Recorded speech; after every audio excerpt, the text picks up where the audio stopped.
The massive alien ships appeared in the sky above New Meridian without warning, their dark hulls blotting out the morning sun. Down in the colony's main settlement, Farmer Kong was tending to his crops when the first shadow fell across his field. He looked up, shielding his eyes against the glare, and felt his blood turn to ice. The ships were enormous, easily 10 times larger than anything humans had ever built. Their surfaces covered in strange patterns that seemed to shift and writhe. In the light, Commander Vexier stood on the bridge of his flagship, studying the human colony spread out below like a map.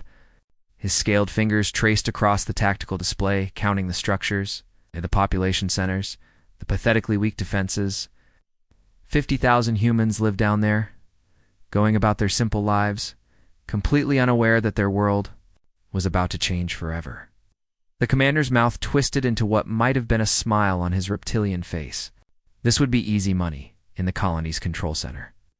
Communications Officer Lee frantically worked at her console, trying to establish contact with Earth Command. The aliens had appeared so suddenly that there hadn't been time to send a proper warning. Her fingers flew across the keyboard as she broadcast the emergency signal, hoping against hope that someone would hear their call for help. But Earth was so far away. These ships were already moving into attack formation. The first plasma bolt struck the spaceport, turning the landing pad into a crater of molten metal and concrete. The explosion shook the entire settlement, rattling windows and sending people running into the streets in panic. More bolts followed, each one precisely targeted. The power station went next, plunging half the colony into darkness. Then the communication towers. Cutting off their link to the outside universe, Vexti watched the destruction with professional satisfaction. His weapons crews were performing flawlessly, taking out exactly what he had ordered them to destroy. Not the residential areas. Damaged goods were worth less in the slave markets. It's just the infrastructure, the things that might allow the humans to fight back or call for help. Soon his ground forces would land and begin the harvest. Down in the colony, Security Chief Han gathered his small team of volunteers. They had hunting rifles, some mining explosives, and a few military veterans who remembered their training. Against an alien invasion fleet, it wasn't much, but it was all they had. As another explosion rocked the settlement, Han looked at the faces around him. Fear, determination, something else. A quiet acceptance that they were probably going to die today. The alien ships continued their methodical bombardment, each strike calculated to disable rather than destroy. This was business after all. The Cathara had done this hundreds of times before, to dozens of different species across the galaxy. Humans were just another commodity, another source of profit in their vast criminal empire. What could these soft, weak creatures possibly do against the might of the Cathara fleet? That question would soon be answered in ways the aliens could never imagine. The alien ships formed a perfect circle around New Meridian, their weapons trained on every possible escape route. Not a single human vessel could leave the planet's surface without being instantly vaporized. And the Cathara ground forces began their descent like a swarm of metallic insects. Security. Chief Han crouched behind the wreckage of what used to be the colony's main transport hub, watching as dropships landed in the central plaza. The alien soldiers that poured out were unlike anything he had ever seen. Tall reptilian creatures covered in advanced armor that seemed to absorb light. Their weapons hummed with deadly energy, and they moved with the confidence of predators who had never known defeat. Across the settlement, the last pockets of human resistance were being crushed, one by one. Mining foreman Kim and his crew had tried to make a stand at the equipment depot, using explosives and heavy machinery as weapons. But the aliens had simply walked through their improvised defenses, their armor shrugging off the desperate human attacks. Within minutes, Kim and his men were on their knees, hands behind their heads. As alien soldiers bound them with energy restraints, the herding process was methodical and efficient. Cathara soldiers moved from building to building using handheld devices to scan for human life signs. Families were dragged from their homes, workers pulled from their hiding places. Children separated from their parents in the chaos. The aliens seemed to know exactly what they were doing, as if they had done this countless times before. Teacher Park tried to protect her students, gathering them in the school's basement and barricading the doors. But the aliens simply melted. Through the barriers with their plasma torches, stepping over the molten metal as if it were nothing.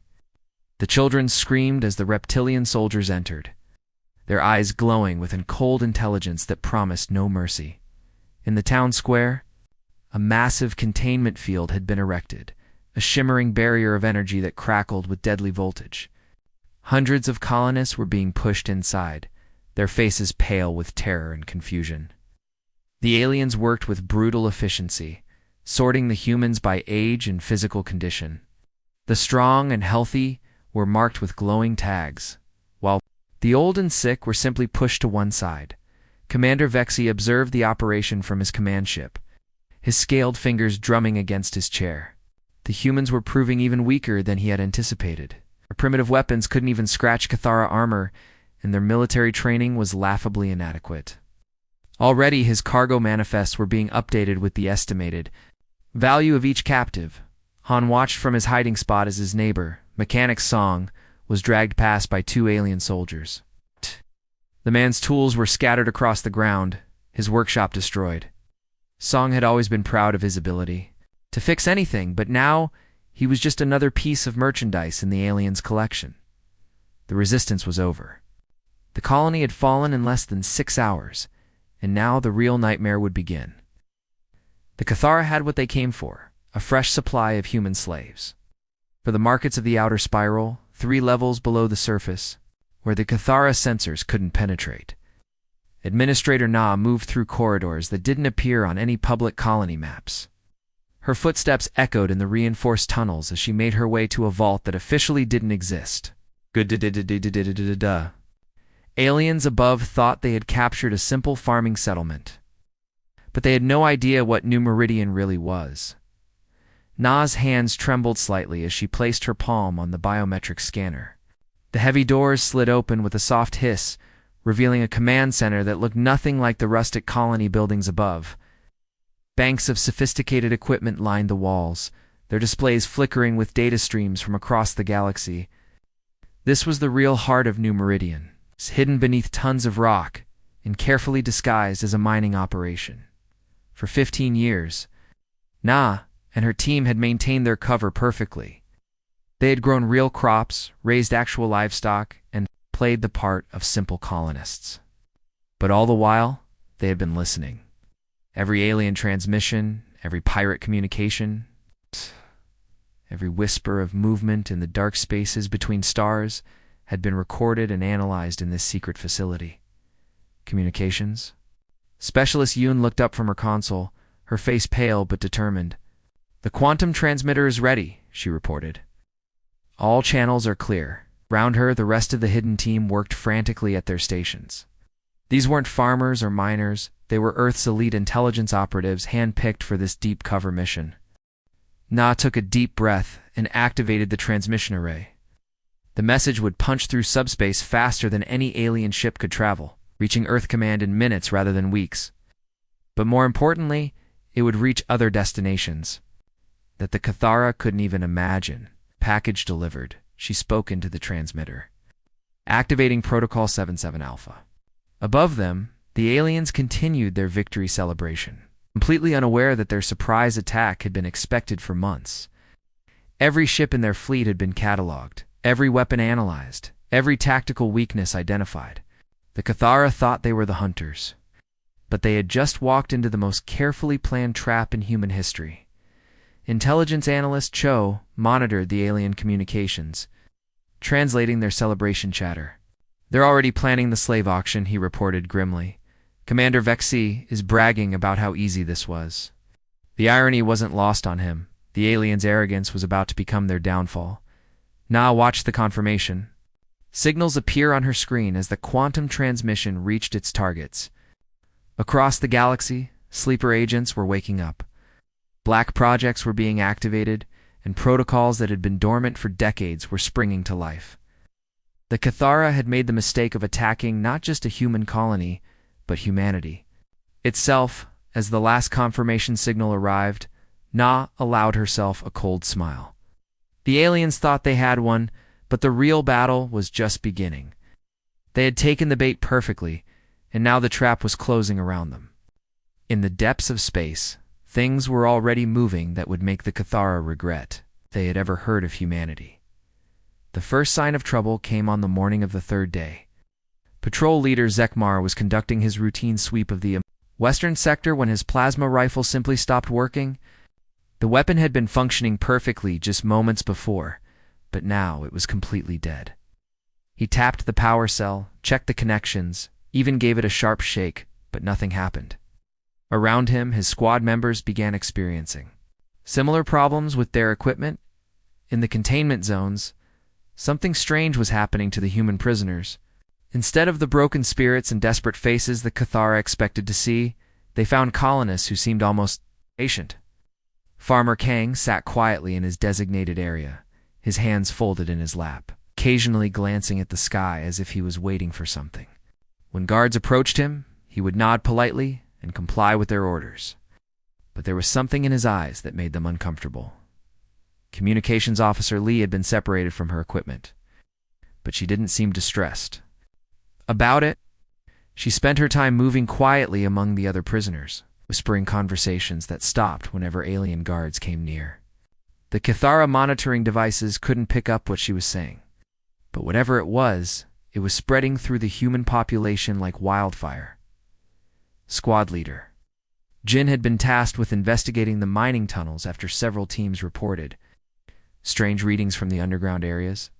His patrol consisted of 6 experienced soldiers, all equipped with the latest Cathara technology. They descended into the tunnel system at dawn, their armor lights cutting through the darkness. That was the last time anyone saw them. When Jin's squad failed to report back at their scheduled check-in, patrol leader Zekmar was sent to investigate. He found their equipment scattered throughout the tunnel's armor pieces, weapons, communication devices, all abandoned, as if the soldiers had simply vanished into thin air. But there were no bodies, no signs of struggle, no indication of what had happened to them. Commander Vexthai received the report with growing irritation. Equipment failures were one thing, but losing an entire squad was unacceptable. He called for his senior officers to meet in the command center, demanding explanations for the increasing number of problems plaguing their operation. It's just incompetence, he declared, his claws tapping impatiently on the table. These soldiers are getting lazy, careless. Humans are primitive creatures with no technology worth mentioning. There's no way they could pose a threat to our forces. But even as he spoke, Vexi couldn't shake the feeling that something was wrong. The humans' behavior was unlike any conquered species he had encountered before. They weren't crying, weren't begging for mercy, weren't trying to escape, they were just waiting. And that patience was beginning to unnerve him. Medical Officer Korth had been analyzing the human prisoners, trying to understand their unusual calm. Their stress levels are actually decreasing, he reported to the command staff. It's as if they believe rescue is coming, but their communication systems have been destroyed. They have no way to contact anyone. Equipment failures were spreading. 2. Power cells that should have lasted for weeks were dying in days. Sensors were giving false readings. Even the ship's computer systems were beginning to show signs of instability. Something was happening on New Meridian, something the Cathara didn't understand. The revelation began with something as simple as a food dispenser. Engineer, you had been assigned to kitchen duty in the containment zone, working alongside what the aliens believed were simple farmers and shopkeepers.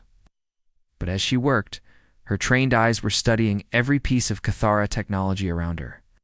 The dispenser's control panel looked complex, but you recognized the basic circuit patterns.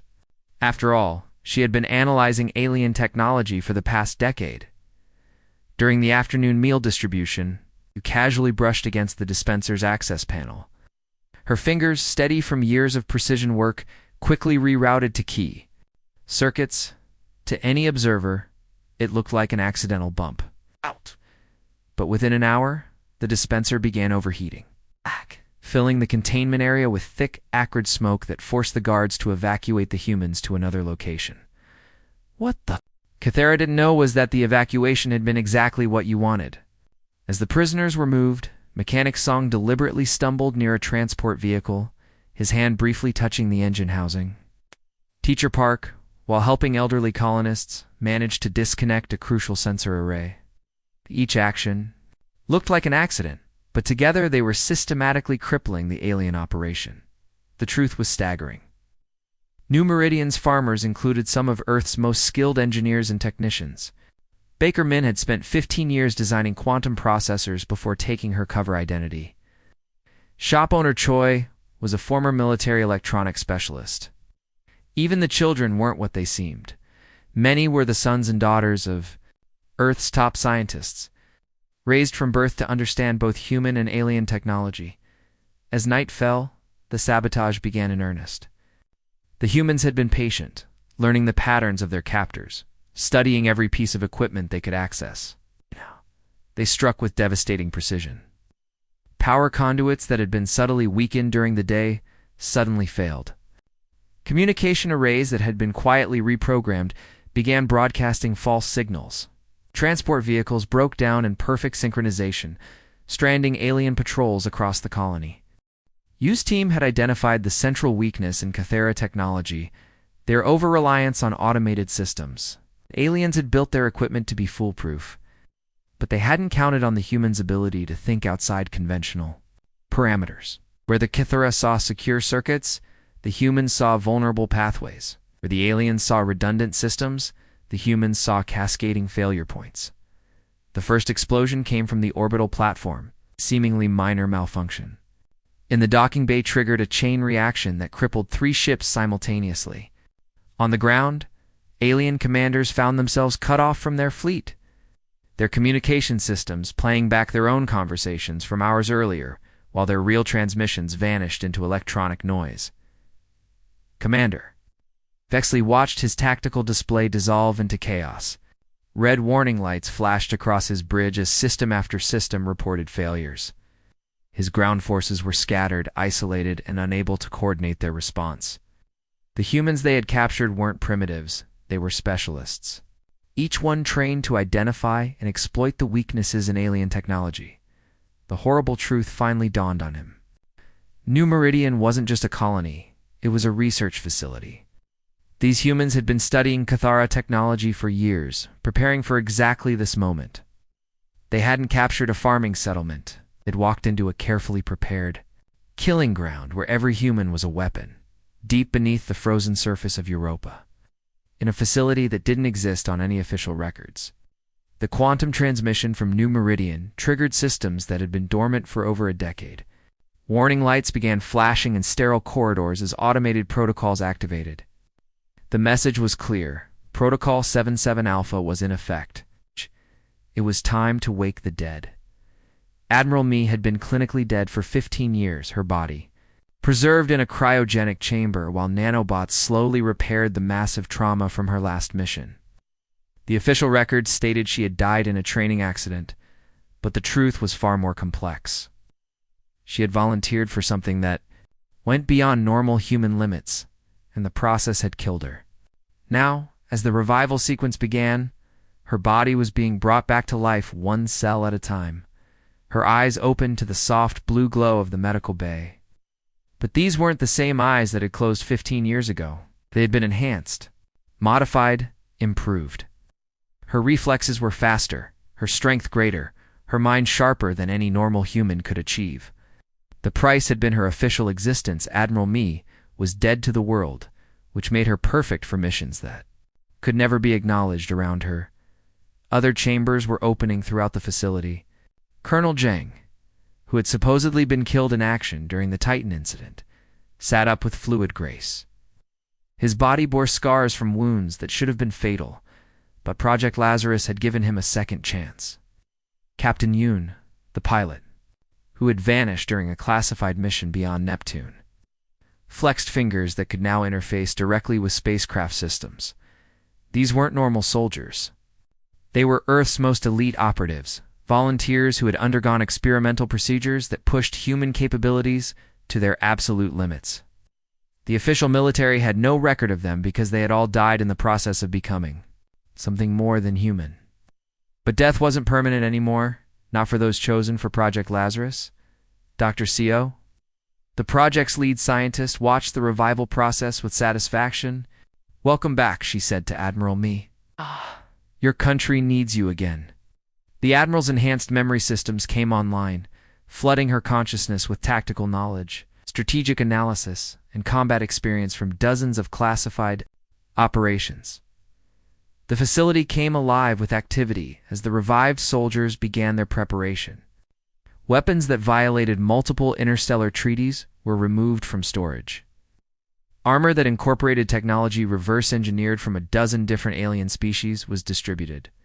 Ships that officially didn't exist were powered up in hidden launch bays. Admiral Me studied the mission briefing with eyes that could process information faster than any computer. New Meridian was under attack, and the aliens responsible had made a fatal error. They had assumed humans were weak, defenseless, easy prey. They were about to learn why Earth's black projects existed and why some weapons were too dangerous to use except in the most desperate circumstances. As the Admiral suited up in armor that made her more machine than human, she felt the familiar cold focus of someone who had already died once. The Cathara had taken Earth's children, and now they would face Earth's ghosts. The dead were rising, and hell was coming to New Meridian. The first sign that everything had changed came when the Cathara sensors detected nothing at all. Ships that should have been visible on every scanning system simply weren't there, moving through space like ghosts. The stealth technology was so advanced that even when the alien vessels were firing directly at them, the Cathara couldn't get a proper lock on their targets. Admiral Me's task force emerged from hyperspace like death incarnate. Their ships were sleek, black, and utterly silent as they moved through the void. Each vessel carried weapons that had been banned by 3 different galactic councils, not because they were inhumane, but because they were too effective. The humans had spent decades studying every piece of alien technology they could acquire, and now they were using that knowledge in ways their enemies never imagined. On the surface of New Meridian, the real horror began for the Cathara ground forces. Baker Min, who had been quietly serving food to her captors for days, suddenly moved with the fluid precision of a trained assassin. Her hands, which had seemed so gentle while kneading dough, now wielded improvised weapons with deadly skill. The kitchen knife she grabbed wasn't just a tool in her hands. It became an instrument of surgical precision.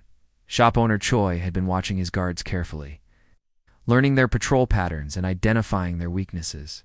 When the signal came through the colonists' hidden communication network, he struck without hesitation.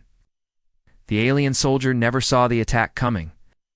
One moment he was checking his equipment, the next he was unconscious, his weapons and armor being stripped away by hands that knew exactly how to disable Cathara technology. The mining tunnels, which had seemed so empty and harmless, suddenly became a maze of death. Every passage had been prepared. Every corner held a trap. The humans had spent months modifying their underground network, turning it into a 3-dimensional battlefield where they held every advantage. When Cathara squads entered the tunnels, they found themselves facing an enemy that seemed to be everywhere and nowhere at once. Teacher Park had been teaching the colony's children, but her lessons had included more than reading and mathematics. Now those same children moved through the settlement with the coordination of trained soldiers, using their small size and innocence to get close to alien guards before striking with weapons hidden in their school supplies. The Cathara had never encountered an enemy where even the youngest members were combatants. The aliens' advanced armor, which had seemed invulnerable, began failing in ways that made no sense. Mechanic Song had been studying the technology for years, learning exactly where to strike to cause maximum damage.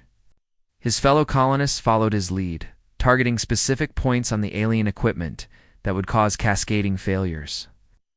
What had once been an advantage became a liability as the Cathara's own technology turned against them. Commander Vexii watched his forces disintegrate with growing terror. This wasn't a battle, it was a massacre. Every human on the planet seemed to be a trained killer. Every building a fortress, every piece of equipment a potential weapon.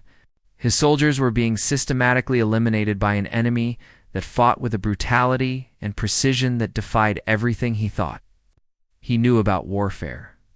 The colonists weren't just fighting back, they were hunting their former captors. With the patience of predators who had been planning this moment for years, the moment Commander Vexia saw the human reinforcements arrive, he knew his fleet was doomed. These weren't the bulky, predictable ships of the Earth Defense Force that he had studied in intelligence reports. These vessels moved through space with a grace that defied physics, their hulls seeming to bend light around them.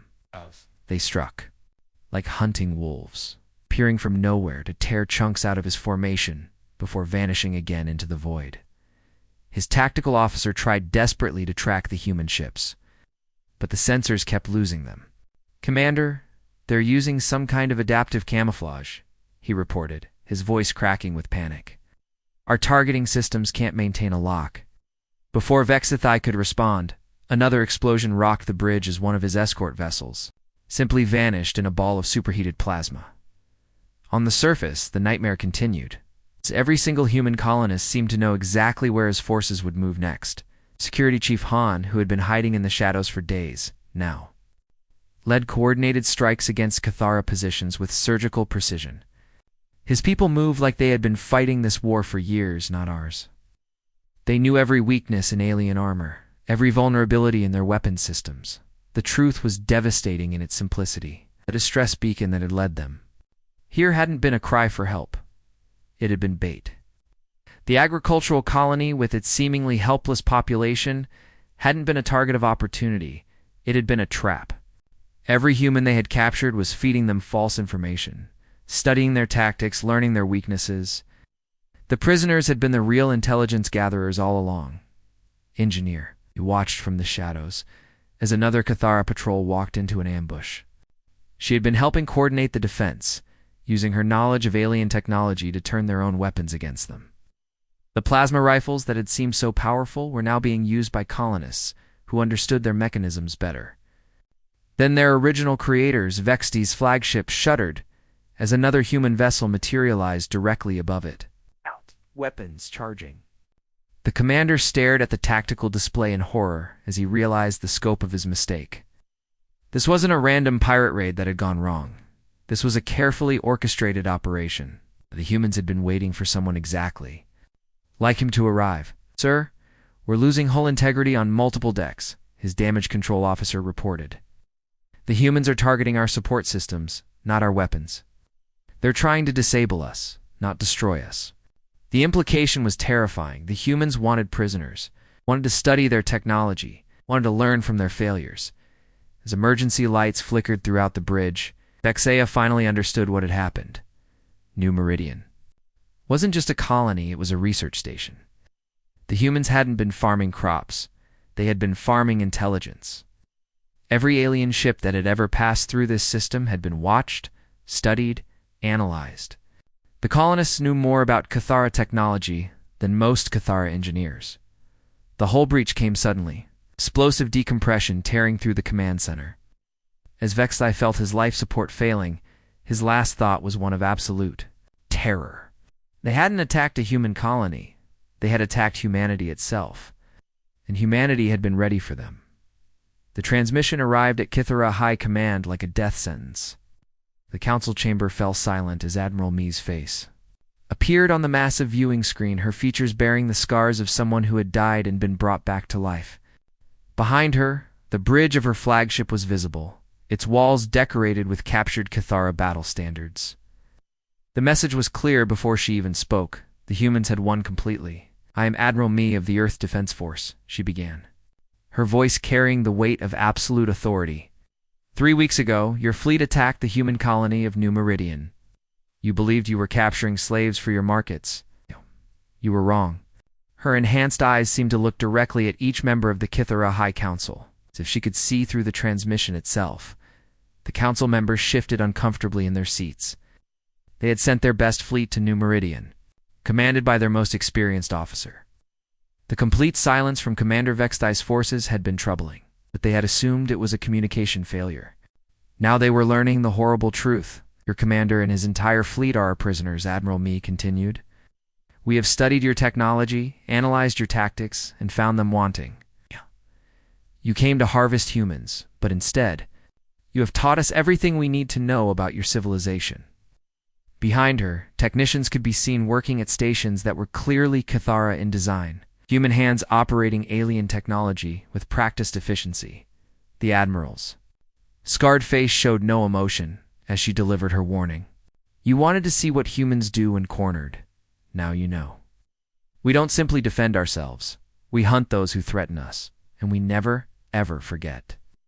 The transmission included footage of human ships moving through space with predatory grace, their weapon systems clearly designed to kill rather than capture. Within hours of the transmission, the effects rippled across the galaxy. The Zephyrian slave markets, which had operated for centuries, suddenly went dark. Pirate fleets that had preyed on weaker species for generations began dispersing to distant sectors. The news spread through the criminal underworld like wildfire. Humans were not the easy targets they had appeared to be. On New Meridian, life slowly returned to normal. Farmer Kong went back to tending his crops, though now everyone knew that his agricultural knowledge came from decades of studying alien ecosystems. Teacher Park resumed her classes, her students learning lessons that would help them defend humanity for generations to come. The colony's secret was safe once more, hidden beneath the facade of simple colonial life, but the message had been sent and received. Across the galaxy, species that had viewed humans as potential prey began to reconsider their assumptions. In the dark corners of space where predators gathered, a new understanding was taking hold. Humans weren't just another species to be exploited. They were hunters themselves, patient and ruthless when threatened. The word spread in whispers through spaceports and trading stations. In the hidden markets where illegal goods were sold, in the secret meetings of those who lived outside the law, humans were not what they seemed. They were something far more dangerous than anyone had imagined.